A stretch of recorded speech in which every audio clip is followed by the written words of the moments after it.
আসসালামু আলাইকুম, সবাই কেমন আছেন? আশা করি সবাই ভালো আছেন।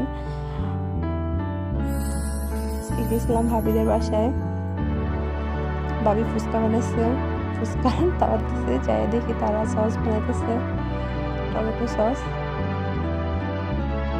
কমপ্লিট হয়ে গেছে, ফুচকা বানানো হয়ে গেছে, এখন শুধু ভাজবো। এই তো ভাবি ফুচকা বানাইতেছে, আমার ছোট ভাবি।